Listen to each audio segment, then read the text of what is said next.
Um, I was hoping that Ivan Ivanov would be there. I can't see him, in which case we will. Yes, Um, is he there? I saw him earlier. I can't see him on the chat, but any quick questions? I can see Mick Holder said, does prevention form part of this model? That's a good question. Oh, well, have you got a quick response to the prevention challenge? Could I have a specification on the prevention part of this model? Is it you meant the data model I shown last, the knowledge management, or no? I think it's more within workplaces. How is prevention, not the hospital project, not the data project, more the occupational health component? Yes. In Finland, it's divided, as I said, the statutory part that all employees have to abide by. It's all prevention. It's all about prevention, workplace surveys, information, all the statutory parts, also the workability or work capacity assessment. It's all in the statutory package. So then you have the second part, which is the medical curative services, which you are able, and it's optional for every employee to organize if they want or not. But the statutory part, that's 100% preventive. Yeah. Okay, thanks. Ivan, welcome from the WHO. Hopefully you can stay for the afternoon, Norway, and really good presentation. Welcome, yeah. Ivan. Are you able to share your slides if you've got that, or maybe, yeah. Yeah, there we go. Great. So over to you again, Ivan. You've been a brilliant advocate for occupational health globally, done a huge amount of work with colleagues from the WHO through some brilliant webinars through the pandemic and continue to do so. So a big thank you from the Society of Occupational Medicine for all the work you do. You're hugely effective, and very pleased that you could join us today to offer your WHO perspective. Over to you.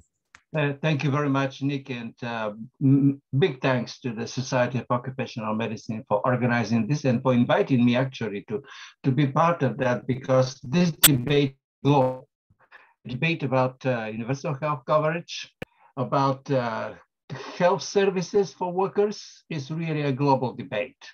And you know that one of the major goals of WHO and the Sustainable Development Goals is universal health coverage. And in 2019, there was a high-level meeting on universal health coverage at the UN General Assembly, in which the heads of state and government, including the government of the United Kingdom of Great Britain and Northern Ireland, committed to scale up efforts and further implement actions to scale up efforts to promote healthy and safer workplaces and improve access to occupational health services, noting that more than 2 million people die every year from preventable occupational diseases and injuries.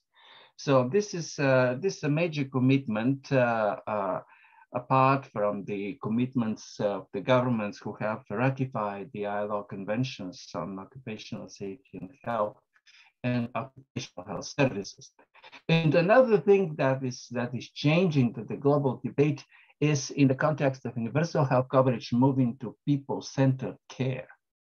And people-centered care means putting people in their environment, including in their working environment, in the center of care, by having responsibilities of primary healthcare providers for all health-related aspects of personal life, not only family life, but also working life, by building the capacities of primary healthcare also to respond effectively to the general specific health needs and expectations of working people, linking occupational health and primary healthcare center and the local primary healthcare networks, and we see how that works in Finland, empowering and supporting individuals and work communities to take over the control of their own health. And this is where the role of employers, the role of workers and their representatives is extremely important. Now, when we talk about coverage, coverage is different than access. But when we talk about coverage in general in WHO, we talk about 3 dimensions of coverage. One is the what proportion of the cost is the financial coverage, what proportion of the costs is covered. And we hear also that there are different mixtures of costs that are covered by the public funds, costs that are covered by workers or by individuals, costs for occupational health care, employment injury benefits, the depth of the coverage, which means which interventions are provided. Is it only primary prevention of occupational hazard? Is it also case management? Is it also health promotion? Is it also personal health care? And then who is covered? Informal sector, self-employed workers, small enterprises, farmers, migrant, rural areas. These are all the different dimensions of coverage.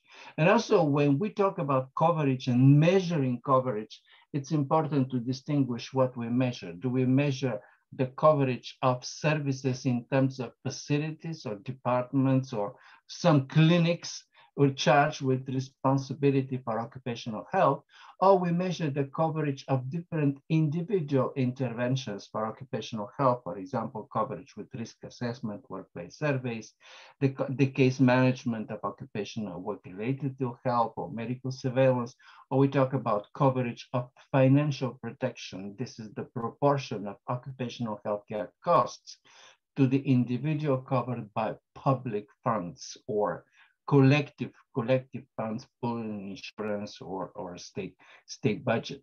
And when we move to universal coverage, it is very important also to take into consideration that countries, they have to make priorities when they are deciding which interventions and what is the package of universal health coverage.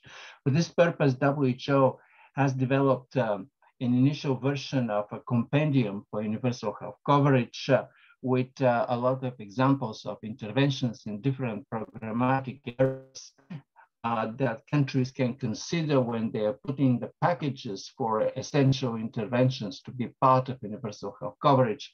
And here we'll be adding also a section on occupational health, both clinical individual-based interventions and population-based interventions at the workplace level. And it is important also to measure what coverage we have, whether it is 50% or it is 35%, depends on what we measure. And WHO is using the so-called SARA methodology for measuring service availability, access, and coverage.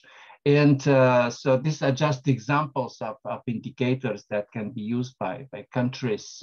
I will share these slides with you. So for your information about the number and distribution of health services offering occupational health care, occupational hygiene laboratory, poison control centers. Some countries have in-beds for occupational diseases, specialized hospitals, specialized outpatient clinics for occupational diseases. Then we have whether the services who are supposed to provide the occupational health care, they're really ready to provide that. And the number of distribution of practicing occupational health experts.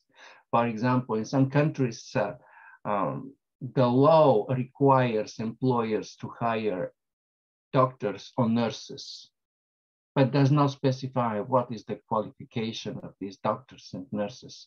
So in these countries, the contracts with employers for doctors and nurses became quite a good source of rounding the income, but the quality of a provision of services is really not that high.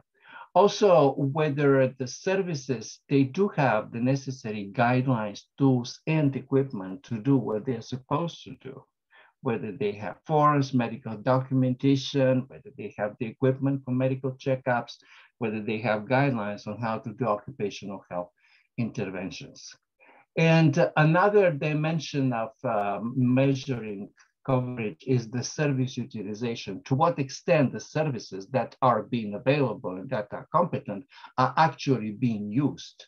How many workers, what proportion of workers and enterprises are required by law collective agreement to provide occupational health services, which enterprises receive workplace risk assessment, notified cases of occupational diseases and injuries, and preventive medical examinations actually carried out. And the final dimension is the financial protection, and this is the proportion of the economically active population covered with employment injury schemes. In some countries, that proportion is very, very, very low, almost non-existent. And even if there is a law, it is not being complied with. There are no capacities for implementation. The number of compensated cases in the calendar year per 10,000 workers covered by employment injury schemes, that also is a measure of coverage. In my own country, Bulgaria, a long time ago when I was working in the Ministry of Health, we used to have about 2,000 cases of occupational diseases a year diagnosed and reported, and now the colleagues reported they have 9 to 10 cases a year maximum. The occupational health services exist, but obviously something is wrong with the whole system. The ratio between compensated notified diseases and the proportion of informal sector covered with health insurance, social health insurance, and community health insurance. That's why we advocate for a three-pronged approach to scaling up health coverage of workers. First, to enable primary care, also to address workers' health in addition to their duties by contribution to return to work, occupational health path as clinical guidelines and standards for healthcare professionals, and making working life as part of people-centered care, people-centered healthcare. Scaling up multidisciplinary occupational health services by focusing on their quality, effectiveness, and outreach. In many countries, they do exist, but the quality is not sufficient. So occupational health services, they need to provide specialized support to primary health care, and therefore it is necessary to establish referral pathways from primary care to occupational health. And they have to be integrated into the local health networks. They should not be considered only as private health services for private population, for private purposes. They should be part of public health and local health networks. And when countries are considering to reform health financing, of course, universal health coverage has to reach out to the working poor, the informal sector, the self-employed, and working toward social protection for victims of occupational diseases and injuries. And that's it. Thank you very much. That is fantastic. Thanks so much. Any quick questions for Ivan? We do have some time after we get the EU's view. Any quick comments? I mean, I've learned something, a difference between coverage and access. That's a key point, actually, isn't it? And something we really need to think about. And I can see T. Giodotti nodding as well. Sort of basic public health, isn't it, really? Any comments? Anyone want to come off mute? I see Dr. Rajiv Kumar's hand up. Dr. Rajiv? Thank you, Dr. Nick. The question is for Dr. Ivan Ivanov. The diversity and the disparities between low and middle income group countries in terms of development of all the facilities and indicators required for having universal occupational health coverage, especially for informal sector workers, requires to be measured. Now, what I would like to know, what measures the WHO has taken to measure this inequality or inequity within the low and middle income countries? Right. The reason for the poor coverage, occupational health coverage in low and middle income countries, on one hand, is the lack of human resource capacities, lack of experts. In some countries, for example, in Sudan, there are 1 or 2 experts in occupational health for the whole country. So you cannot even talk about coverage. Other countries, for example, Thailand and Indonesia, they have really integrated very well occupational health and primary health care. So through networks of volunteers, workers volunteers, they provide support for informal sector. Some informal sector organizations like the Self-Employed Women Association in India are providing specialized also services for their members. Or there is also the workers in informal sector.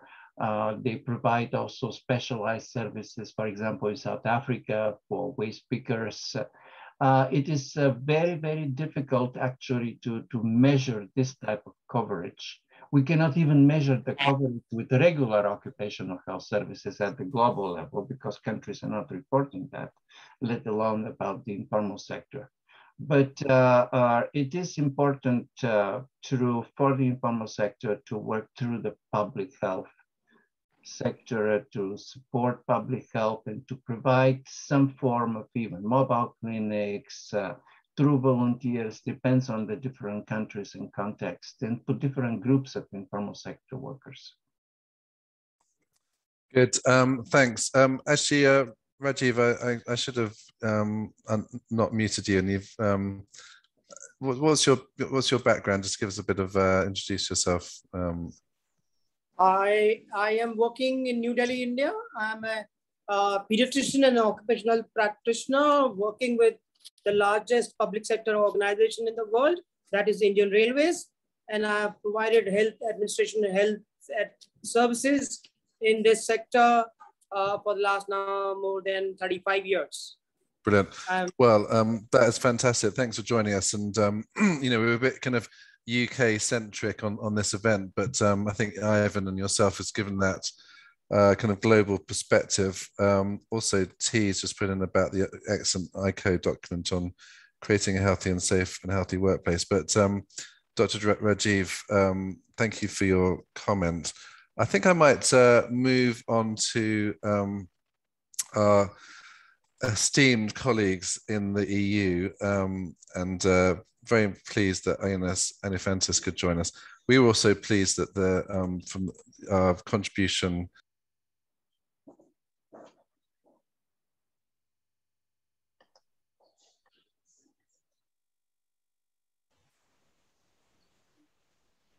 Yeah, I'm sorry, Nick, but it seems that you are muted. I cannot hear you. Oh, sorry. I was just saying how great it was to collaborate with the EU, and that we produced this document on long COVID that had been picked up. But Ioannis, thanks so much for joining us. Fantastic work the EU OSHA does. And I better stop talking, but thank you so much for joining us today. Hopefully you started screen it looks all good. And over to you.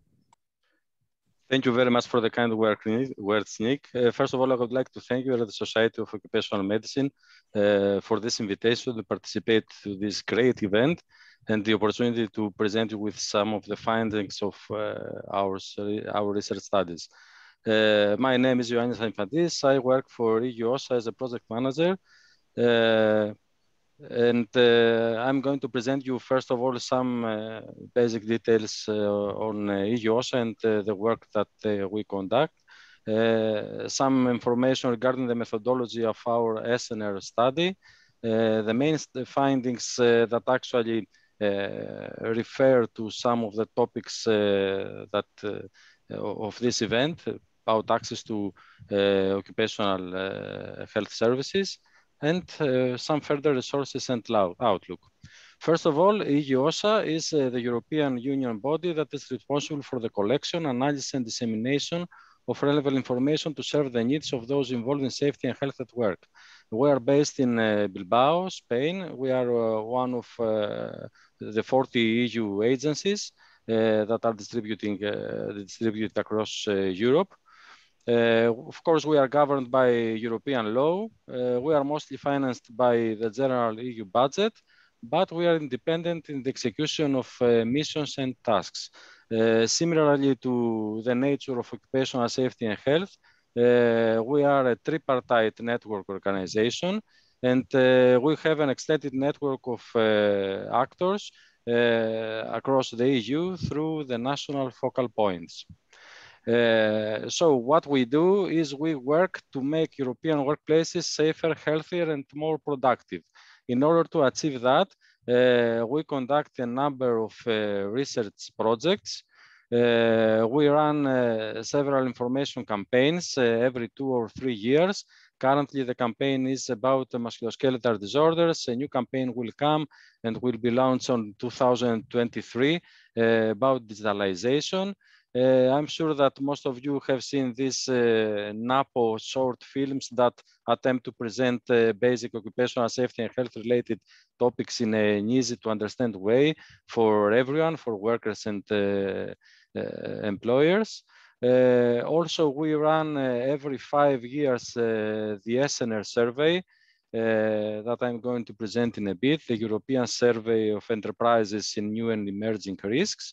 We run the OSWiki platform as well, and also we develop a number of tools and guides like OIRA, the online interactive risk assessment tool, that is really useful, especially for small and medium enterprises in order to develop their risk assessment. So, what actually an enterprise survey tells us? First of all, we have in every country, but also in the EU, we have the regulatory context that consists of the legislation, guides, and all these are enforced by the National Labor Inspectorate. So we have this kind of information. We know what is the legislation and how this applies actually to organizations, to enterprises. Also, for several years, we could easily measure the outcomes, such as the number of occupational accidents, ill health, as well as exposure to dangerous substances. However, there was a significant part missing from this puzzle, and this was what actually happens in the workplace. So which are the practices, the policies that apply in enterprises, and what is the culture in organizations. To that end, back in 2009, we developed the first SNR survey. Nick, can you hear me? Okay, great. That was back in 2009. It was conducted in 31 countries, the EU 28 plus Turkey, Norway, and Switzerland. 30,000 establishments were surveyed during this first SNR wave, and 41 national versions of the questionnaire was developed. The target group was all kinds of enterprises, starting from small enterprises that would employ at least 10 workers and more than 10 workers, while the sectors were all public, all kinds of sectors, including public sector, except agriculture and fishing. 5 years later, we ran the second wave of the SNR survey in 2014. In total, 36 countries participated, which were those participated in SNR 1, plus Albania, Iceland, North Macedonia, Montenegro, and Serbia. We had a 50% increase in the number of the establishments surveyed. So in this case, more than 49,000 enterprises were surveyed. And there were 47 national versions of the questionnaire. And another great difference was that in the case of SNR2, also micro enterprises were included, which means that enterprises that would employ at least 5 workers participated in this study, and also agriculture and fishing sectors were included in SNR2. So it actually included all sectors. So we come to SNR3. That actually was the third wave of the SNR studies. It took place in 2019, just a few months before the pandemic. These are the interviews, the number of interviewees that participated in this study, in the third wave of the SNR study.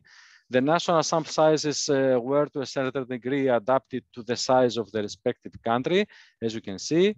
Also, the national reference samples were boosted through funding from national authorities in the case of 3 countries, such as Ireland, that was plus 1,250 surveys, Norway, and Slovenia. And the respondent in this survey was the person who knows best about safety and health in the workplace. As you can see, also the UK participated in this study, and more than 2,200 enterprises were surveyed. This provides us with a platform by which we can actually compare countries and compare many aspects of the 3 waves of SNR. So there were 4 main areas that this study included. The first area was the management of safety and health in the workplace. The second was management of psychosocial risks, which also included a couple of questions that would refer to digitalization. The third was the main drivers and barriers for occupational safety and health. And last but not least, workers' involvement. So if we try to answer the first question, what are the main risk factors affecting workers' safety and health, we can see that the vast majority of the enterprises reported that repetitive hand or arm movements was the major risk factor, followed by difficult customers, patient pupils, prolonged sitting, and so on. So we can see that above the top risk factors are psychosocial risk factors. And also, we have the top 4, let's say, factors. 3 out of the 4 are related to musculoskeletal disorders, such as prolonged sitting, repetitive hand or arm movement, as well as lifting or moving people or heavy loads. In this graph, and also in the following graphs, you are going to see the total average for all EU countries, including UK, while in the orange bars, you can see the graphs that refer particularly to the UK. So as you can see, there is a significant difference in terms of this kind of musculoskeletal disorders, as well as in lifting or moving people or heavy loads for the UK compared to the average EU.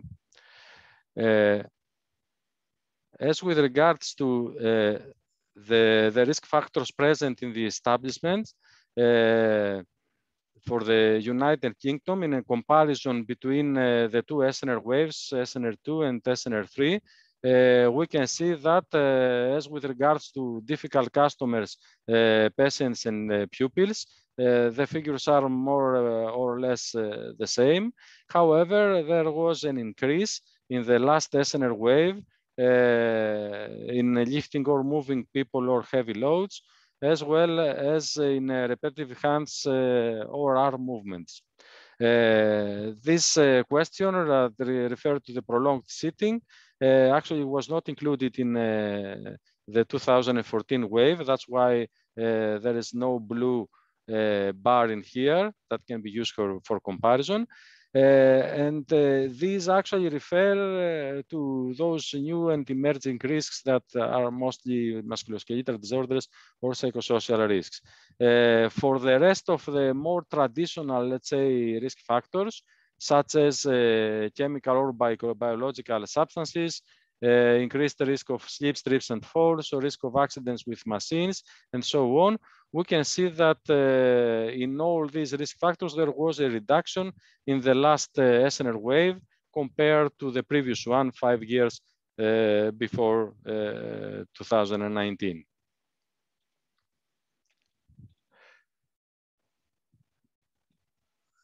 This is another interesting graph that presents workplaces that reported zero risks in the last SNR wave. But what does zero risk mean? Of course, for all of us experts in occupational safety and health, we know that everyone who says that there is no risk probably does not know what risk means. So this finding is about especially small and micro enterprises that, as we can see, almost 28 of them, and we are talking about the person that was responsible for occupational health, safety and health in these enterprises, reported that there are no psychosocial risk factors in their premises, in their enterprise. Also, something like 7% of them reporting that there is no kind of risk factor in that. Of course, this finding is something that would make us worry a bit, because if people are not aware of the actual risks, of course, there is no way for them to deal with them, because the first step in a risk assessment is to identify the risk. In the right hand of this graph, we can see the figures for the UK, which look similar to the EU average. So as we can see, especially for micro enterprises that employ 5 to 9 people, more than 20% of respondents replied that there are no psychosocial risk factors in their enterprise. Of course, figures decrease as the size of enterprise increase. So as we can see, for small enterprises, this becomes below almost 20% of the respondents. And it becomes even lower for medium enterprises that employ 50 to 249 employees, and even less, but still significant compared to our work, something like 12 or 13% of the cases for large organizations that employ more than 250 workers. So, of course, there are several risk factors, and we need to deal about that. And another interesting question included the workplace risk assessment, and if this is carried on a regular basis in the enterprise. So we can see that for the case of UK, this is well above average. Compared to EU average. So the vast majority of enterprises actually carry out a risk assessment that is revised on a regular basis. However, there was a small decrease from 2014 to 2019 by something like 3 or 4%. And this is one of the most interesting questions that is related to today's event. This table presents regular medical examinations in the EU in total and in the United Kingdom for both SNR waves. So as we can see, 63% of the enterprises have reported that they conduct regular medical examinations as an EU average, and similar figures applied for the next SNR wave that took place back in 2019. However, as we can see, figures for United Kingdom are significantly lower. So 18% only of the respondents reported back in 2014 that they conduct regular medical examinations. And this figure improved in 2019, and it reached 23%. However, for the following two factors, which are if they keep a record of employees' absence due to sickness, we can see that for the case of the United Kingdom, 95% of the enterprises keep a record of employees' absence due to sickness, compared to the EU average that was 85%. And Also, regarding the procedures to support return to work after long-term sickness absences, we can see that almost all enterprises that were surveyed responded that they have this kind of procedures to support return to work after long-term sicknesses, absences. Compared to EU average, that was 67% for SNR2 and 69% for SNR3. For the case of that question, actually only enterprises that would employ at least 50 people were included.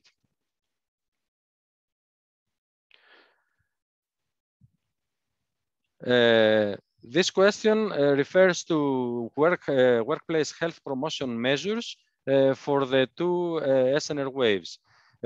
So as we can see that the most typical and the most frequent workplace health promotion measures actually refer to healthy nutrition, prevention of addiction, sports activities outside working hours, and back exercises at work.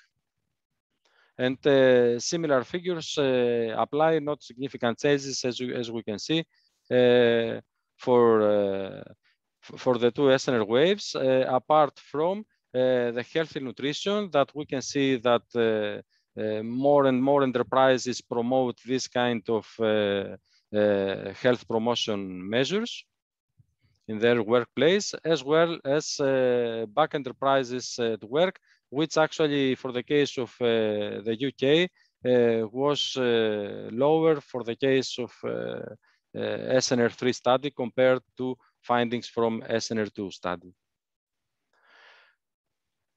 And finally, regarding measures to foster sustainable working lives, from this graph, we can see that it is the provision of equipment actually to help with lifting or moving, rotation of tasks to reduce repetitive movements, encouraging regular breaks for people in uncomfortable working positions, provision of ergonomic equipment, and the possibility for people with health problems to reduce working hours. A significant difference between those practices that are followed in the average EU and in the UK, we can see that the possibility for people with health problems to reduce working hours is significantly more for the case in UK compared to the EU average. More SNR resources can be found in this website of ours, snr.eu. There are several publications that are published in our website, such as descriptive overview reports in English, as well as a summary of the main findings for all SNR studies, which are translated in all EU languages. And also there is in-depth secondary analysis reports in English that include several sectors. And some of them are currently running and are about to be published. So the methodology is also included in these documents. You can find further details on that, such as background information, including technical reports. Also, all the master and the national questionnaires are available in our website. And the methodology is also included as a NOS-Wiki article, and it is available for you to download from this link. We have developed a mapping tool in order to present in a nice graphical way all these findings that I'm going to present you in a bit. However, for those of you who would like to get access to all the SNR data, they are available for non-commercial use in the UK Data Archive, as well as in the Leibniz Institute for the Social Sciences. This is just a screenshot of this SNR data visualization tool. All EU languages are included, so those who would visit this website could just choose the language from here. They could choose the SNR wave that they would like to have a look at. In this left column, all the relative questions have been included. And in here, they can choose the sector if they would like to focus on a particular sector, as well as the size of the enterprise, starting from micro to small, medium, and large enterprises. Currently, there are several studies available on our website regarding psychosocial risk management based on SNR findings. Also, there is an overview report that includes parts of legislation and worker representation. And it is based on an analysis of the SNR 2019, the latest SNR wave, as well as to a number of interviews. And another interesting study that is currently running, and we hope to publish some reports on that in the next 6 months, is on human health and social work. That is a secondary analysis focused on this particular sector that also includes some interviews with key informants. And a few more sectoral studies are currently running in education, in accommodation and food service activities, and an ex post evaluation of the SNR 3 wave and will be presented by the end of 2022, probably before the initiation of the next SNR wave. There was a lot of information that I tried to condense in this short presentation. Probably there are some more questions, but all the material, all the guides, reports, and data are available on our website. You can visit and download everything from there. Thank you very much, Nick. Thank you. That was really good. Very clear presentation. Thank you, Ioannis, and keep up the great work. And you've been incredibly helpful. Say the resources on MSK at work, which is obviously a big issue around the EU, including the UK. I think there's a couple of comments on the chat saying it's slightly over exaggerating how good the UK is if you actually drilled into the data. So we're a bit cynical about really, you know, your slides show off the UK quite well, but is that the reality? I think in terms of sickness records, more about following procedures than actually doing something that's actually positive. So I don't know whether, I mean, I'm sure data quality is an issue of lots of countries, but I think with a primarily UK audience, I think there's a bit of cynicism about how well we stand up. Okay, I'm aware that you know, we're slightly overrunning, but there's plenty of time in the afternoon. We're looking forward to Owen coming in, unless there's any kind of burning questions for people to come in.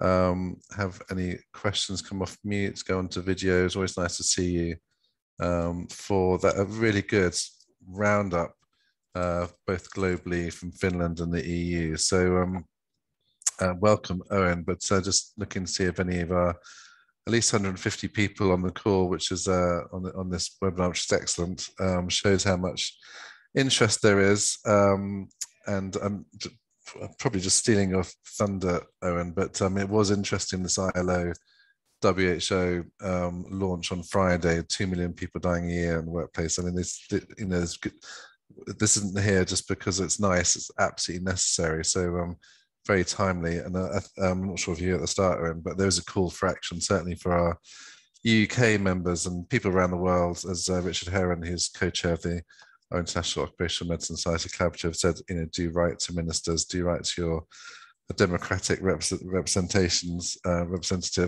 do work with unions, because this is an important issue that needs to, there's no better time than now. There's no better time than now, because obviously with COVID, obviously needs occupational health and protection of workers. I mean, healthcare workers, obviously the frontline essential workers, everyone around the world has seen how important they are, but everyone needs a certain that advice, and with some complicated issues in terms of return to work and long COVID that only occupational health for example, can occupational health, for example, for long COVID can help with.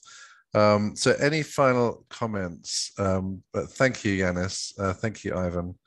And thank you, Owen. It's really, really good presentation. I can't see any questions. Otherwise, I'll hand over to Owen. I mean, Owen, this is a real treat to have ITUC involved. I have to say, I mean, you're a great advocate. The TUC, the trade union movement is so important, and the lock-in between occupational health and the trade unions is critical to avoid unnecessary dismissal, but also the negotiations that unions do in terms of, say, mental health at work are so important. So again, thank you, and over to you. Hopefully you can slide share, Owen. Is that no? No slides. No slides. Brilliant. Even better. We can all just relax from our PowerPoint moments and just look at you, and thank you for joining us. Well, thanks indeed, Nick, for inviting me. And whilst I'm glad to provide people with an opportunity not to look at some more slides, although the slides we've had so far have been fascinating, it does indeed, unfortunately, Nick, mean that you're stuck with my face for the duration of the points that I wanted to make. I thought I should start off by explaining who we are. I represent the International Trade Union Confederation, although for many years I worked on health and safety for the Trades Union Congress in Great Britain. The ITUC has 200 million members in 163 countries and territories around the world. If we were a country, we would actually be one of the 10 biggest in the world. The TUC is our affiliate in Great Britain, the Irish Congress of Trade Unions in Northern Ireland, and the rest of the Republic. And we're obviously a key representative of working people at the ILO, at the OECD, with international financial institutions and the World Health Organization, who have as Ivan knows, a particular memorandum of understanding with our healthcare workers in PSI.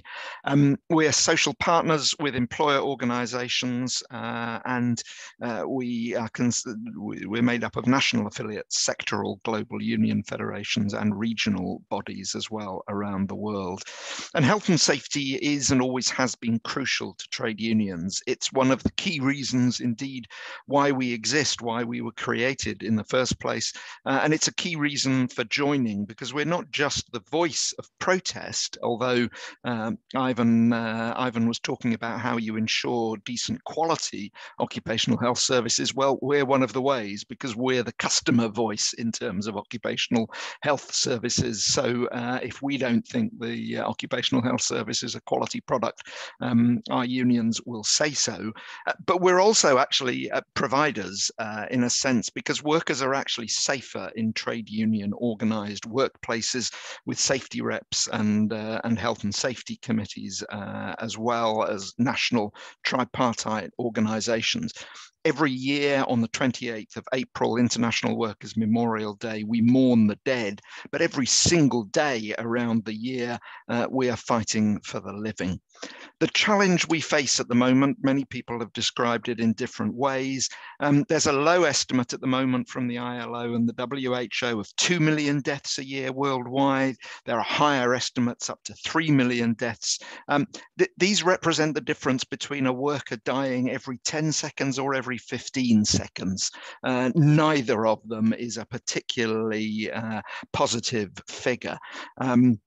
The numbers are altogether probably higher because we have, as people have said, inadequate identification, reporting, and monitoring. And the figures, generally speaking, cover only some of the causes of work-related death, especially missing out, for instance, a number of the causes of deaths among women workers.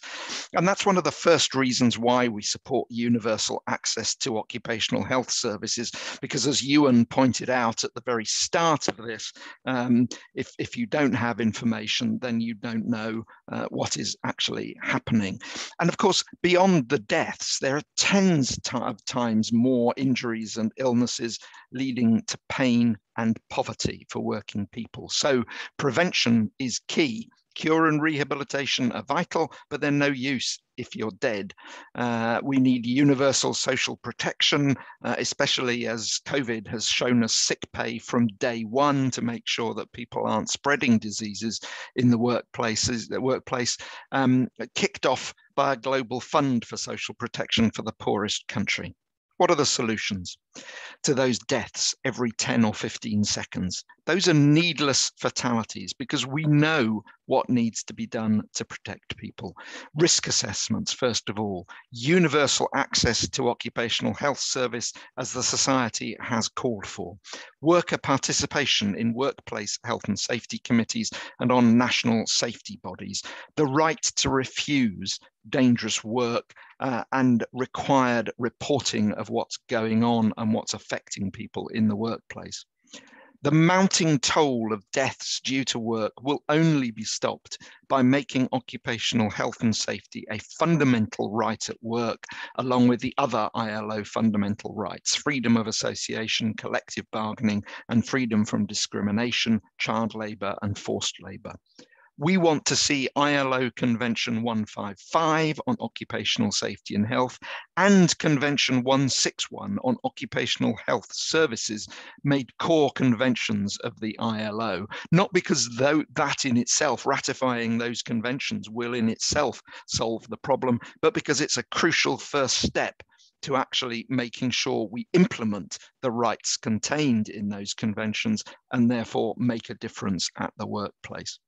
And we also look forward to the ILO and WHO completing the picture about occupational accidents and diseases that are not covered in the recent figures, including all of the diseases contained in ILO recommendation 194, which itself could stand some updating. So the ITUC, and I know my old organisation, the Trades Union Congress in Great Britain, support the Society's call for universal access to occupational health services, provided either as a public service or through an employer, and including down supply chains globally. And of course, we want workers' representatives involved in setting these systems up because we believe in nothing about us without us. Until the ILO recognises occupational health and safety as a fundamental principle and right at work, people will continue to die needlessly because of their jobs. And that's a task that we all have to share in. So thank you very much indeed for allowing me to speak to you today. Thanks. Thanks very much, Owen. It's great to have that kind of overview. You know, it's interesting you say that the 2 million is an underestimate actually, and even 2 million is horrendous, isn't it? Any questions or comments from anyone in the audience on Owen or our previous speakers? Welcome to come off mute or go onto video. Nick, maybe I could Richard, yes, thank you. Can I ask Owen a question really? We've heard before of the call to sort of integrate ILO conventions, to ratify ILO conventions. I'm just wondering how we integrate that call with the societal and investor expectations that the ESG indices put on organisations, particularly large commercial organisations. You know, that's where investors and increasingly socially conscious investors decide whether they're going to support a company or not. I think those two things coming together would be fundamentally accelerate what you're calling for. And I'd just love to hear your comments and perhaps those of others later this afternoon. So thanks very much indeed for that, Richard. Yeah, you're absolutely right. And I think it's a question of investment as an active tool as well. It's not just a question of, you know, do we put our money here or do we put our money somewhere else? We want people using their investments to actually improve the health and safety standards in workplaces, which would include establishing occupational health services where they're not available. We want to make sure that those investors play an active active role. Of course, sometimes those investors are actually trade unions. We have a thing called workers' capital, which is our pension funds, which we invest, and we'll be coming out later this year with some active guidance for investors once we've got the ILO package underway at the governing body in November. We will be producing guidance for investors, which will be either pension funds, but also we have relationships with a lot of the investors that aren't pension funds as well. We will be looking at sort of what they can do to increase to make the health and safety systems in workplaces better. Thanks very much, Owen. I look forward to reading the guidance as it gets published. Thank you. Good. Anne Harris saying effective occupational health and safety management adds value.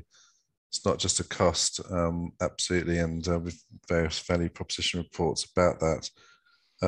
Janet Newsham, in the UK, many workers face OH, which has been outsourced, become a management tool to remove workers. Very frustrating, this kind of punitive view of occupational health, which is not what occupational health people want, and they very much want to be that sort of link between the employer and employee with the preventive side to avoid people leaving a workplace. If we had a recent case, someone with bipolar, there's no reason why someone with bipolar condition should leave a workplace, for example. Ivan Ivanov saying that occupational health risk factors has only covered certain ones, so it's not the total burden disease, and that is much higher. Good point. We've got some real experts here. Obviously, we're slightly over time. We've got Steve Boorman ready and waiting. But any final thoughts, or even amongst the speakers, Ioannis, Ivan, Owen, it's a really great lineup we've got of people globally with this view from different perspectives.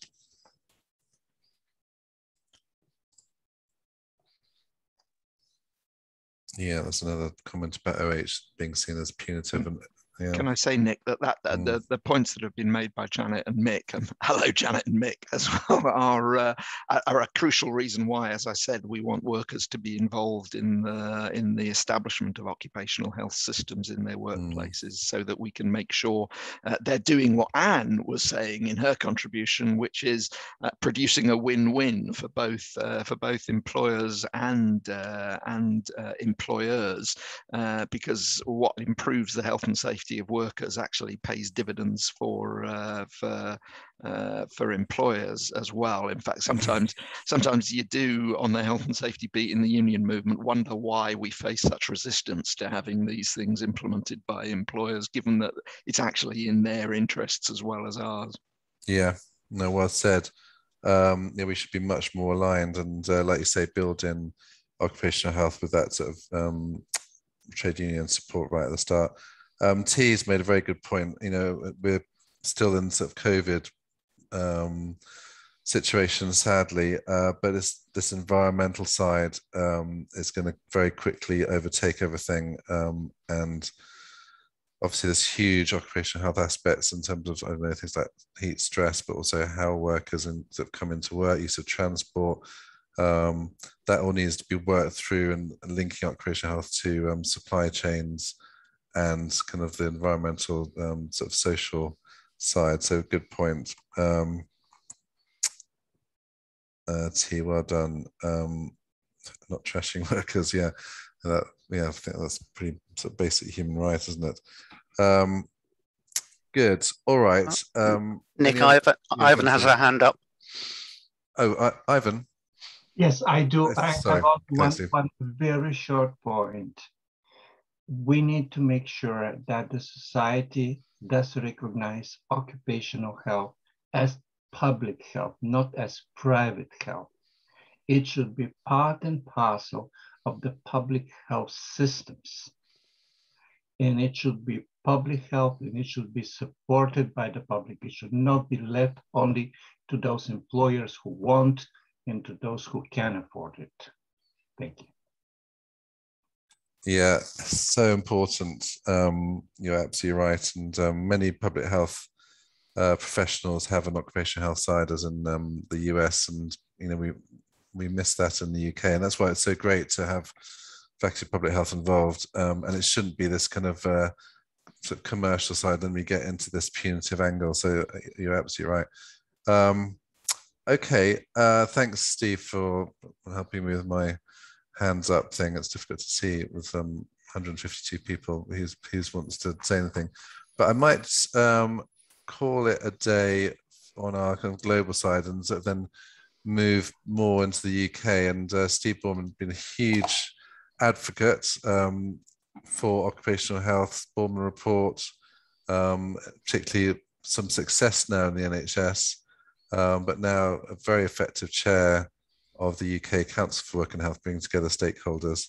And Steve, you've been brilliant. I know there's been a huge demand for your time, and you've achieved so much. So thanks so much from the Society of Occupational Medicine and everything you do, and over to you. Thank you, Nick, and thank you very much indeed for giving me time on this agenda to actually speak on behalf of the Council for Work and Health. I wanted to start by saying it's absolutely humbling to have heard some of the speakers beforehand, and the quality of the presentations that we've had. And I guess what it highlights painfully for me is that it's simply unacceptable that in the UK we have coverage of occupational health which is certainly below 50%, but probably probably even below Paul Nicholson's estimate of 35% in terms of access to good quality, preventative focused and health protecting occupational health, rather than occupational health as being a reactive breakdown service. I think many of you will be familiar with the Council for Work and Health, which I've had the privilege to chair over the last 6 years or so.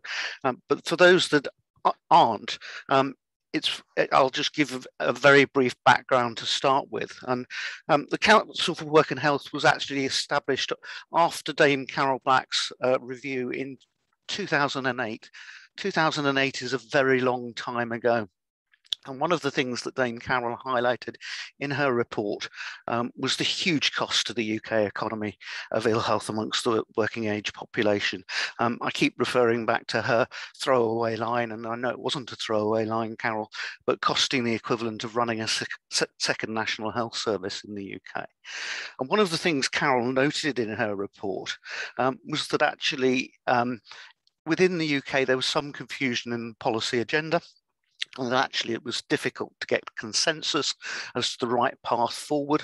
And she called for a body such as the Council for Work and Health to be established to enable more diverse consultation and input directly into policy formation. The Council has grown over the years. The Council now consists of 37 very diverse organisations across the UK.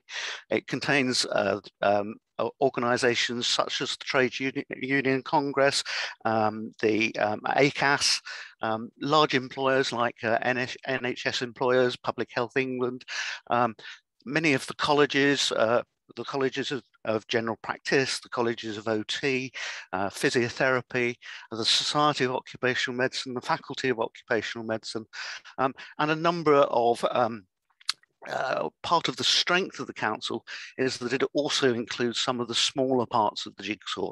So we have organisations such as the organisation representing speech therapists in the UK, and some of the organisations representing charities such as Macmillan, which is very active on the cancer front. And if you tot up the number of professional members within the council that have qualifications in the work and health field, depending on how you actually count the numbers, it's between 1.5 million and 2 million professional members that are actively represented in terms of the voice of the council. And I should just say right from the very start that we wholeheartedly support and congratulate the SOM on the campaigning that it's doing to make it unacceptable for this agenda of not allowing universal access to occupational health in the UK. I think we've already heard in terms of the power of the presentations before that this should be a no-brainer at the end of the day. And I'm ashamed that, you know, despite all of the campaigning that's gone on over the years, since people like Carol have painfully put this up the policy agenda, it's only now that we're beginning to see some movement. I think it is encouraging to see that actually there is movement in terms of more recognition. It's taken a pandemic, unfortunately, to actually bring occupational health up into the forefront and to make it much more visible in terms of what it can achieve and what it can do. And I congratulate all my colleagues who have stepped up and been absolutely magnificent during the pandemic in terms of the work that they've actually delivered. I think it's worth highlighting that even within the SOM's paper, the business case for widening access to occupational health is actually based on what was there back in 2019 in the research that was actually done in terms of the green paper on health is everyone's business. The situation today, I think, means that the business case is vastly stronger in terms of moving forward. And if we were to recover properly in terms of the economy in the UK, then we have to recognise that business case. And we have to understand that a multidisciplinary approach, and that's very much the ethos of the council, a multidisciplinary approach to occupational health is necessary in terms of driving the agenda forward and growing the capacity that we actually have. You know, we heard very powerfully in a presentation earlier that actually good occupational health intervention can halve the length of sickness absence. You know, there are many instances in which actually that figure may even be better achieved if we were able to actually measure the impact in terms of what we deliver. And I remember powerfully that when I was training, one of the very well-respected professors in the UK, Malcolm Harrington, shared the Clinical Standards Advisory Group research in terms of the fallout of employment related to the length of time that you have off sick. I pulled the slide up as the speaker was speaking earlier on. And that difference between 78 days and 38 days in terms of sickness absence actually results in 50% difference in terms of the risk of loss of employment. And so it's unacceptable that actually we don't intervene more actively whenever we possibly can. And finally, I've been boring the NHS rigid with the analogy that I use. Nick will know that actually I'm a Formula One enthusiast and I love my cars. But in the UK, too often the approach to occupational health is one of actually treating it as that backstreet garage that you send your car to when actually it's misfiring or has already broken down, and you expect the mechanic to hit it with a hammer and try and get it back onto the road again, even if actually it's a lost cause. I think occupational health in the UK deserves to be a Formula One team. It needs to be that multidisciplinary approach that focuses on actually putting the best person on the track, and actually the driver is only part of the picture. And we need to actually think much more widely about work design, approaches to work, employer education, all the rest of it, so that the agenda is actually very much focused on actually stopping people coming off the track in the first place, rather than trying to fix them once they're actually broken. And I'll stop there, Nick, and help you. Well, it's always good to have a kind of a car analogy. I mean, obviously we do have very good occupational health from what I can see for Formula One Team Williams. There's a Sue Chantry keeps those cars and workers safe. You know, absolutely, and thanks for your words of support. And you know, it must be more than just a kind of MOT and do the least. It needs to be just as that you want to keep your computers, you know, with a backup and the best possible computers. People surely are more important than computers, and occupational health's there to keep people on the right track. So I think we're welcoming our Right Honourable friend Theresa Villiers, I think, has just joined us. I think one of the things that is important when we look at how we make change here. And I think I've been sort of saying it throughout the afternoon. I'm just looking if I did see her. Yes, she is here. About a kind of cross-party call for more investment at this sort of slightly critical CSR moment. And, you know, in terms of our patrons, with Dame Carol Black, who's really sort of started things off with Steve back in 2008, 2009. And then we've got Sir Norman Lamb, sort of Liberal Democrats in the Lords, I would hope very soon. Lord Blunkett, former Secretary of State, DWP on the Labour side. And we've had good engagement actually from the Labour leadership on this. You would hope it would be a kind of Labour manifesto pledge to aim for this, but actually also good engagement with the government, good letters of support, for, as I said previously, from Stephen Barclay, who's just moved off from the Treasury team. And I think, you know, as a good constituent MP, but also from the Conservative Party side, Theresa Villiers has responded to one of our members about the importance of this issue. And welcome, Theresa. I know you've got a very busy afternoon, and whether you can come off mute and video so I can see you. I know you've got a limited time, but are you able to just say a few words from your perspective? I'd be delighted to, yes. And just by way of warning, I am in the Houses of Parliament, so if you hear a bell going in the background, that's me being summoned to vote, but hopefully it won't interrupt our session today. Well, thank you, Nick, and thank you to you and SOM for inviting me to take part in today's online conference on expanding access to occupational health services. And a thank you to my constituent, Dr. Fraser Kennedy, for highlighting this event with me and encouraging me to attend. I've had a chance to hear quite a bit of the session today, and I'd like to pass on my gratitude to Dame Carol Black, Professor MacDonald, and all the other speakers this afternoon. When we're attempting to improve the quality of health and other public services, it is, of course, invaluable to hear how other countries have tackled the same challenges. So it is really helpful to hear a perspective from Finland, from the WHO, and of course from our EU neighbours. And thanks to Owen, Tudor and Steve Boorman for their very informative and expert contributions. Now, whilst I don't have the expertise of many on this call, I feel that this event is a really timely one. As a number have acknowledged today, the occupational health sector has played a pivotal part in supporting employers and their staff through the pandemic. Clearly, the switch to working from home threw up a range of new issues and questions which occupational health professionals were called on to help answer.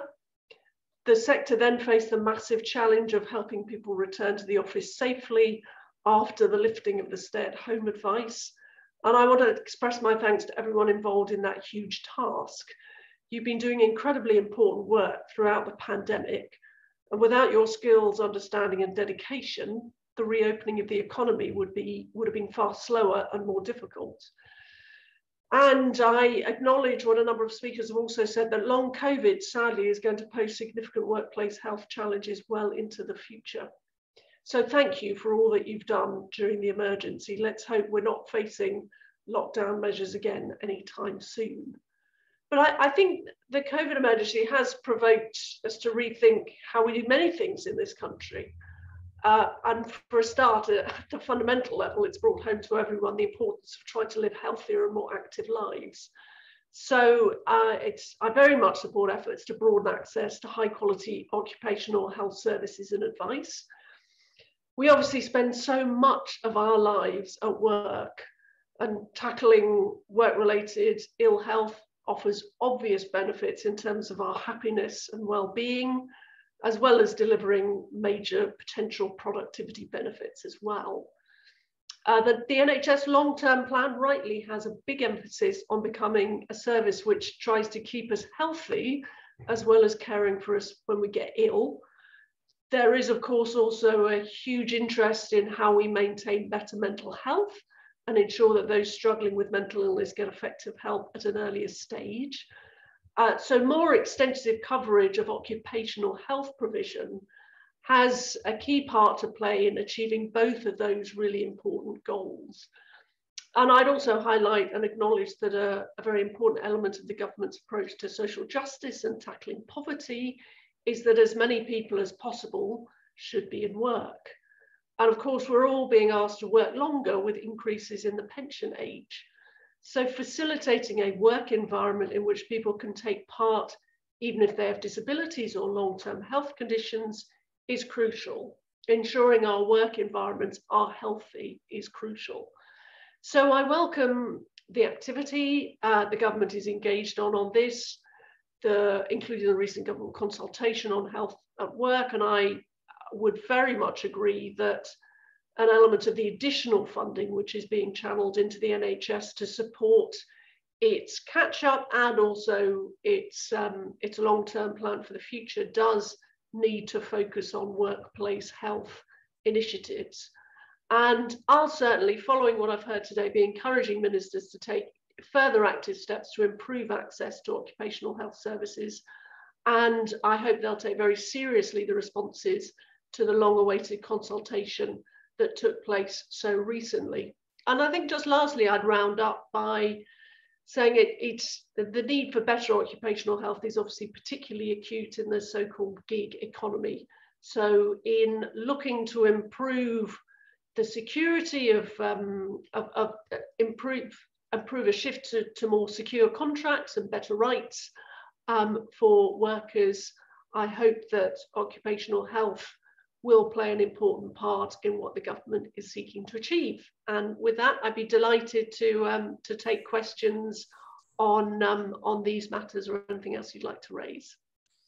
Oh, thanks, Tudor. That means a lot. I've slightly choked up, actually. I think anyone in a position such as yours who kind of just thank occupational health, who have been working really hard and tirelessly, as you say, kind of return to work, difficult issues on risk, long COVID, it means a lot. It means a lot. Thank you from the occupational health community. And also well said in terms of gig economy. I mean, that's a big challenge, isn't it? How do you get access to people?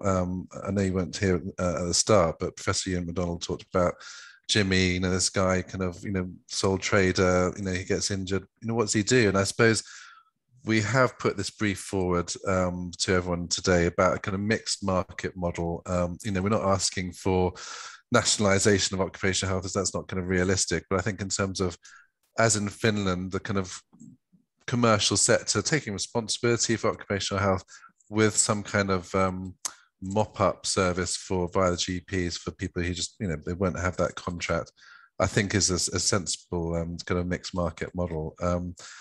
Thank you, and of all your words. I don't know, obviously there's the people we've had, Steve Boorman, Chairman of the Council for Work and Health. He's been leading work in the NHS to develop occupational health. Obviously, healthcare staff been through the mill, and sort of retention, supporting those people through occupational health is a key part of it.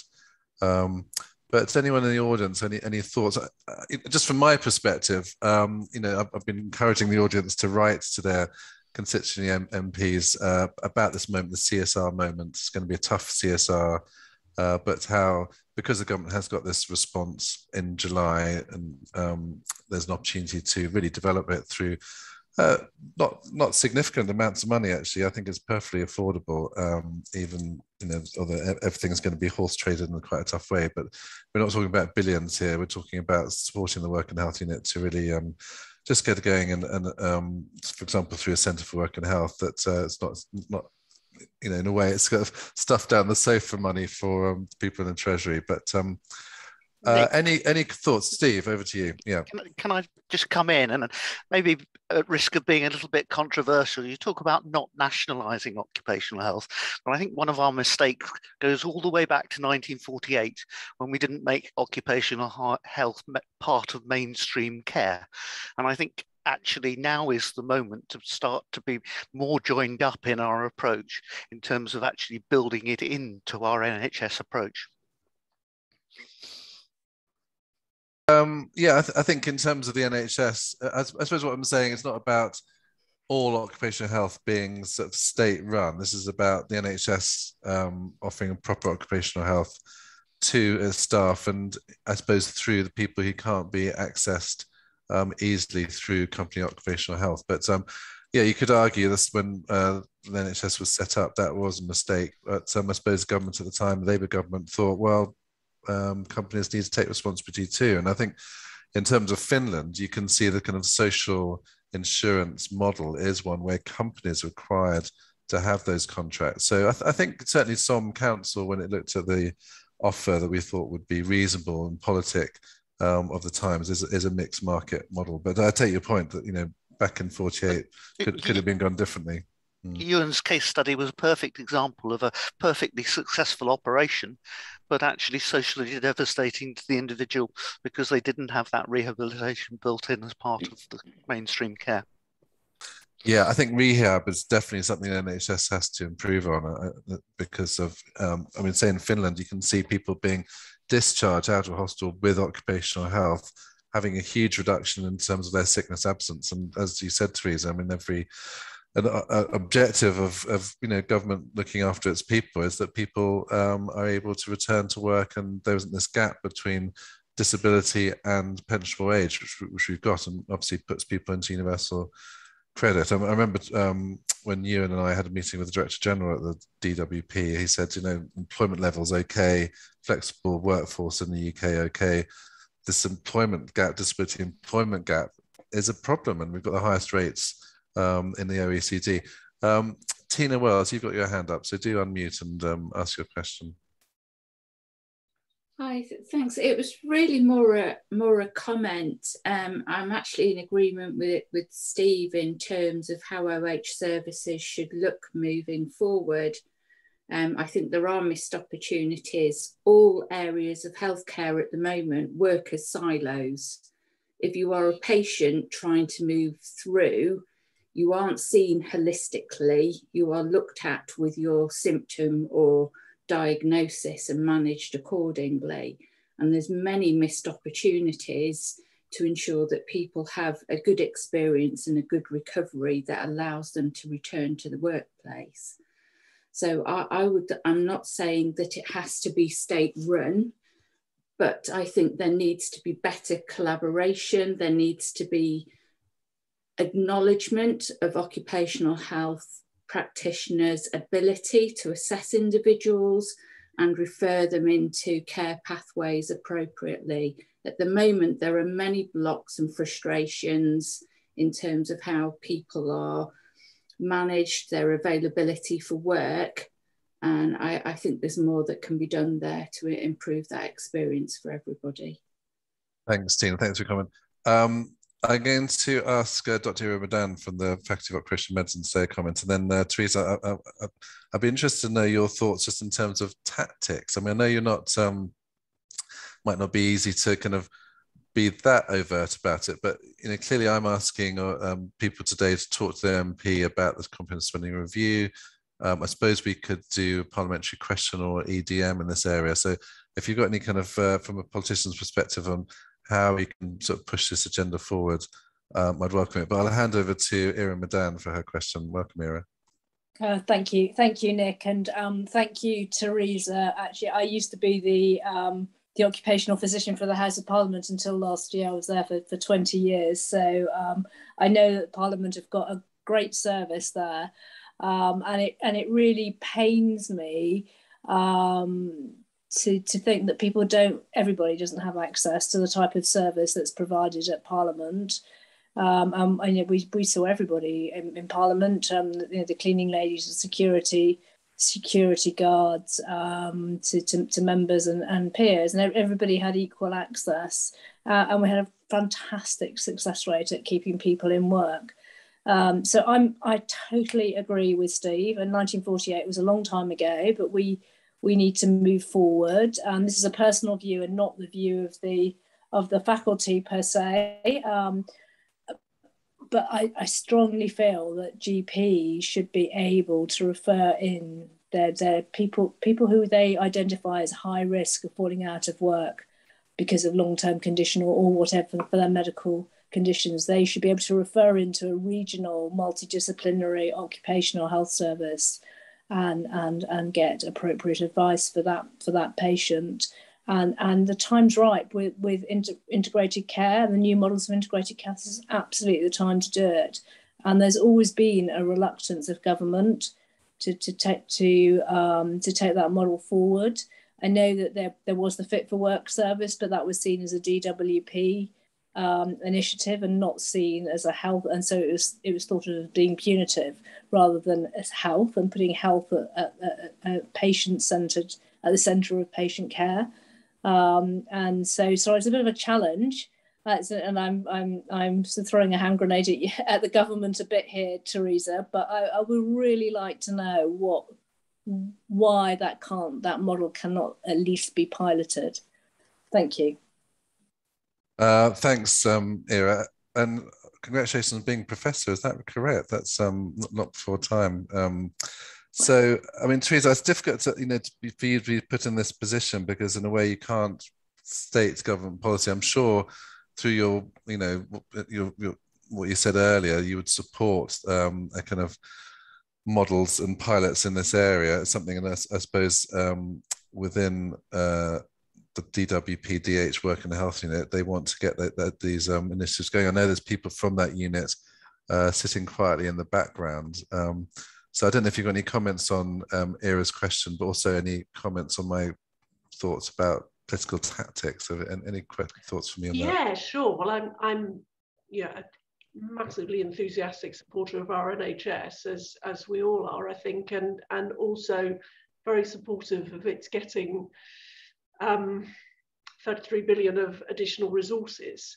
And it's clear that occupational health should have their fair share of those resources. And I'm particularly struck by the efforts the NHS is making, particularly in primary care, to opt for a more multidisciplinary approach, have GPs working with other types of professionals.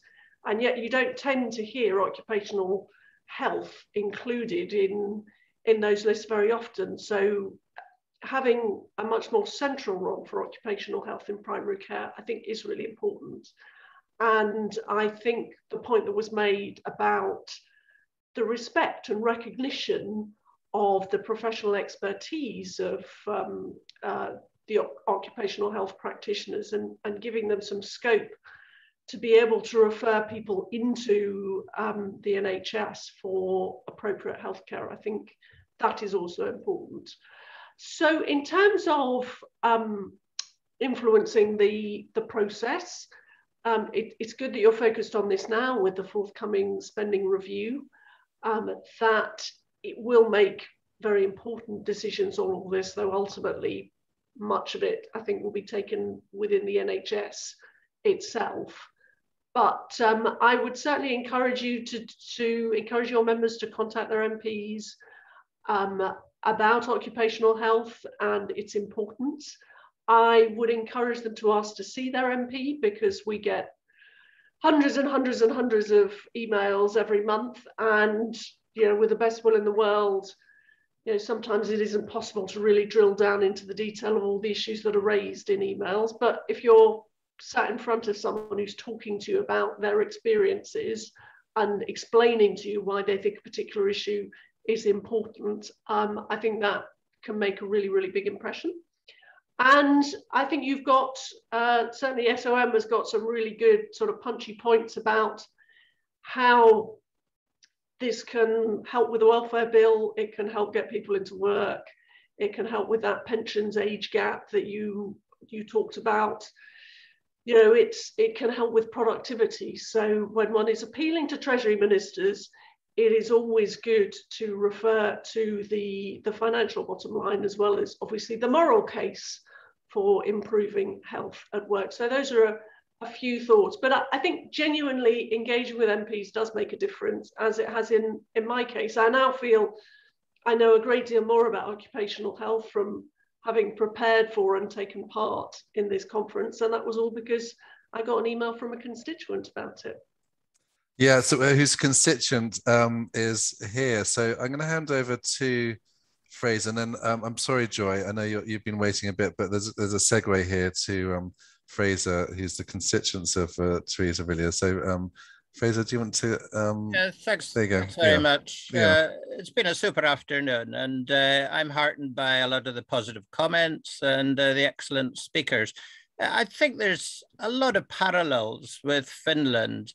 I mean, on demographics, whatever system is designed, it's so important to consider what's happened over the last 20 years or so since the Health and Safety Commission, for those that remember, had a program, Securing Health Together. And one of the themes of that was improving access to occupational health support 21 years ago. But since then, there's been an aging population, as Theresa says, and in a similar vein to Finland, there's 6 million small businesses in the UK employing less than 50 people. They employ 13 million people. That is getting on half the working population. So I think whatever system is designed, it's really got to be as mindful of the small and often micro businesses as the large employers. Yeah, absolutely.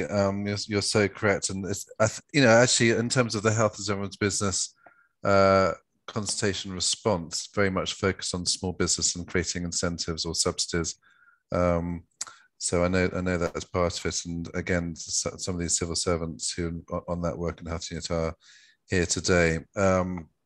Just coming back to Ira's point about referral from GPs, and one of the things that we're doing in the NHS bill, which is going through Parliament at the moment, is trying to get amendments to absolutely ensure all NHS staff have occupational health, which is in a way happening already through work of Steve Boorman and others, with the NHS England improvement team, but also these new ICS bodies, if they could have a kind of responsibility to at least have a strategy for occupational health, then I think we'd see some positive change. I was talking to a GP with a diploma in occupational medicine who's helping NHS staff with long COVID with their return to work, and then she does sort of slightly side sneaky support to people with long COVID generally with their return to work. And that's, I suppose, what we want, and that's an ICS funded pilot, is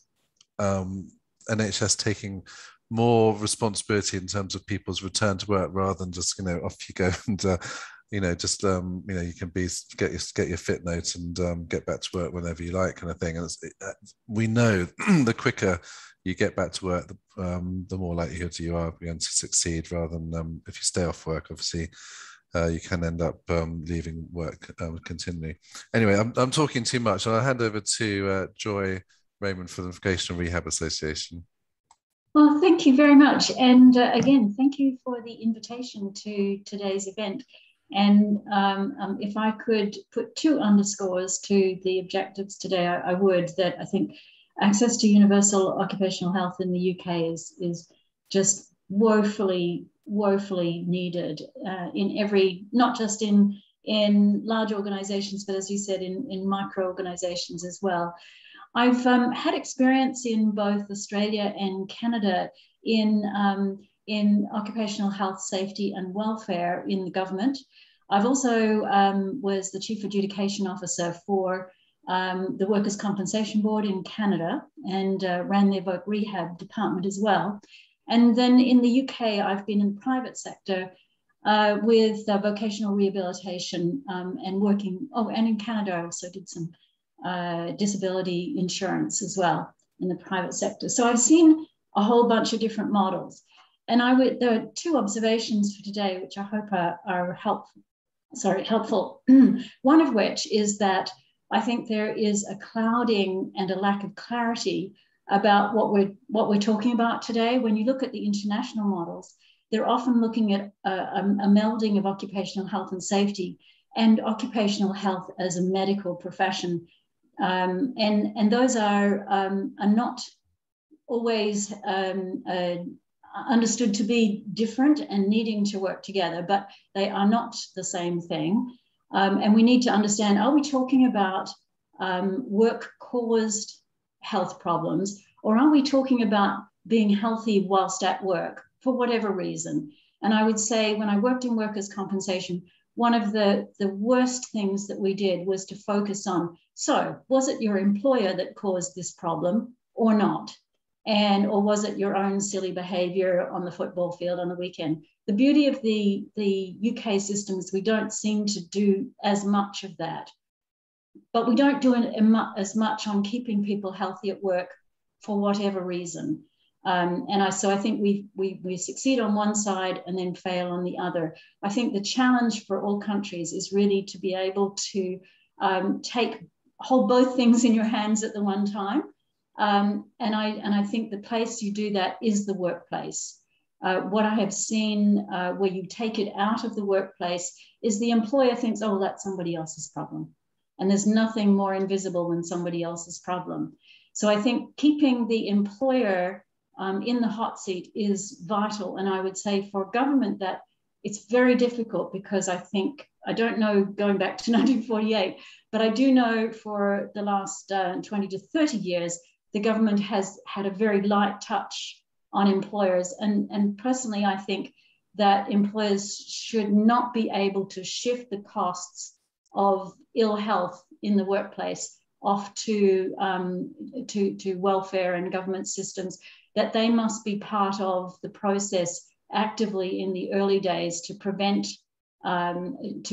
people needlessly falling out of work, which I think is the majority of cases that the DWP and Health and Social Services will reiterate this, I'm sure, is that a lot of loss of work, loss of livelihood, and loss of mental health is actually avoidable.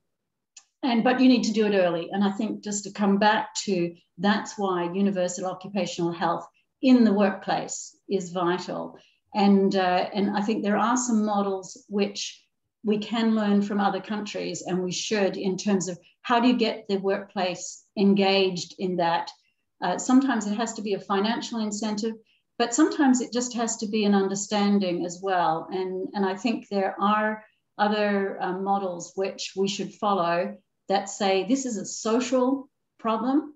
It's obviously got a medical aspect to it, but we need to understand it in the round, in the workplace, and deal within a workplace if occupational health is going to be as effective as we all hope it will be. Sorry, I now... Yeah, no, it's very eloquently said, Joy. I mean, in a way, this is a kind of, I'm interested in what Theresa thought, because in a way, it's a classic kind of rights and responsibilities side, you know, the kind of the right of the employee not to be harmed by the employer, but the right of the employer also to support the employee. And I mean, in terms of the kind of pure politics, I mean, I suppose my perception is obviously government doesn't want to stack in extra costs, you know, kind of it's done its stuff obviously with kind of pensions, etc.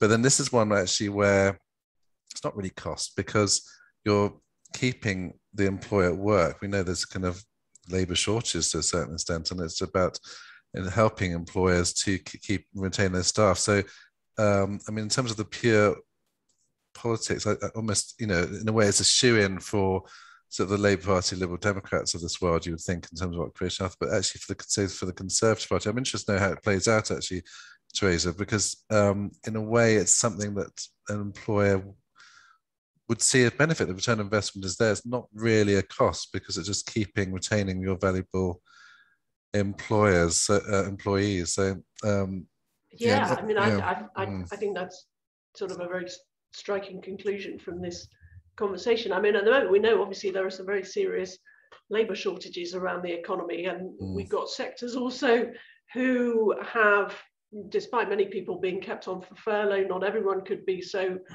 there's a lot of employers really desperate to get the right staff and keep them on, and keeping them healthy, I think is absolutely an excellent value for money means to retain your staff. I'm sure, you know, there must be a very strong case to say that for what they spend on occupational health, they probably will gain in terms of not having to re-recruit so often, and keeping great people happy and healthy in their organisation. So there is a strong self-interested argument for employers to invest in this, definitely.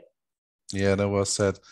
I mean, various comments here, reiterating what you're saying about skill shortages, and I mean, at the moment, a big issue is long COVID, and people through no fault of their own, have got COVID, then the employer less than sympathetic in some situations, being told to leave, and people campaigning for it to be seen as disability, and therefore less easy to kind of push people out of the workplace. I know there's people such as Leslie McNiven, who's on the chat talking about this, and what's important for occupational health, or for the whole society, is to support people with long COVID, to have that staged sort of return to work that understands their condition, which requires good clinical support. So I know it's a kind of very practical now example of where occupational health can help, rather than letting people just have a really, really tough time on their own. They need that support. As Leslie said, long COVID could literally affect anyone. Any comments from anyone else? Really appreciate your time, Theresa. Well said. And we've had a few sort of ministers and people over the years at our conferences present, and they've got the brief, but actually you haven't got the brief, but you're really good. So I hope you can contribute in some way to government policy in this area. It's very impressive. I will certainly, if I get the chance, I will definitely raise it in Parliament. And I think you mentioned parliamentary questions before. Do feel free to send over some suggestions. I'd be happy to table them. We will take you up on that. Thank you. PQ will be coming your way. Anything else? This is about long COVID on the chat. Anyone want to come off mute? We've got sort of 5 or 10 minutes. I don't know, Theresa, you said you've probably got 5 or 10 minutes left, haven't you? And any more questions, welcome from the audience.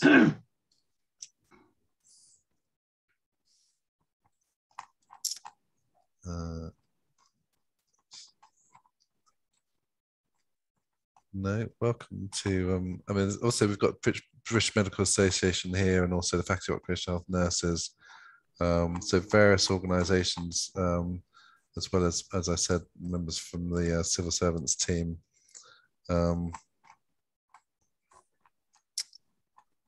Nick? Yes. Hi, it's Doreen. Hi, I just wonder if ISO, the global standard 45003 for psychosocial health may help in looking at the employee ill health and the business factors contributing to ill health. There's an Australian organisation called Flourish DX, which has been connected to us through Peter Kelly at management at the HSE. I spoke to him about management standards, and then he connected me with Flourish DX. It's worth looking at. They've got some excellent speakers, and they very much have a collaborative approach to the employee picture and the business picture with regard to psychosocial health. And I was going to ask how many people in the UK are involved with this, because I think we all need to be reading from the same book.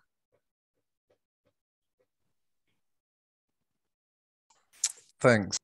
I think ISO clearly has got a role internationally. In the UK, particularly there's CQOSH, and I know there's a review of that to make sure occupational health is outcome and focused in terms of what it's trying to achieve, less a kind of process, more outcome. And it's important that occupational health takes responsibility to improve its quality. I think also we need to take responsibility in terms of ensuring the data is collected, just as absolutely I was blown away by what data Finland is collecting in terms of return to work. And I think that's an important thing we need to look at in the UK, is how we support people return to work, and huge benefits for government and the Universal Credit Bill, for example. And again, we're looking at hopefully with the work and health unit, which is again something why they need that support for CSR. It sounds like I'm kind of